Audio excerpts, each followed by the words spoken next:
Sa January 17, irarampa na ng Miss Universe candidates ang kanilang swimsuits sa pre-pageant competition na gaganapin sa Cebu City. Pinaghahandaan na rin ang 2 pang fashion gala ng mga kandidata sa Vigan at sa Davao. May report si Katat Tibayan. Sa Cebu gagawin ang inaabangang swimsuit presentation ng Miss Universe 2016 at inihahanda na ang engranding stage kung saan rarampa ang mga kandidata.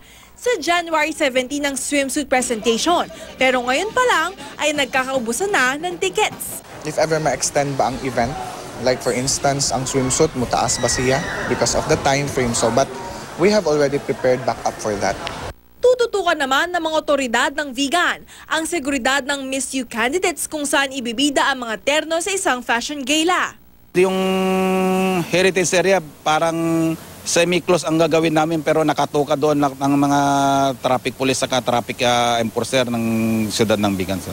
Si Albert Andrada, ang premyadong designer na nagdisenyo ng Blue Serpentine gown ni 2015 Miss Universe PIA Awards back, ang isa sa mga project head ng fashion gala. Nais ni Albert na ibida ang galing ng mga local designers at hindi lang simpleng stage ang magiging runway.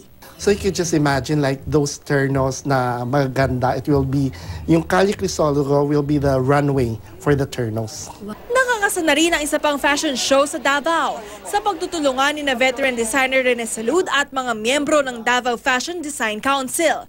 Tampok sa fashion show ang galing ng mga naghahabi ng telang Mindanao tapestry. I believe in the weaves and the skills of the Mindanaoan women. What is the best way to help in empowering women, but to help them in the promotion of their products? Katat Tibayan, GMA News.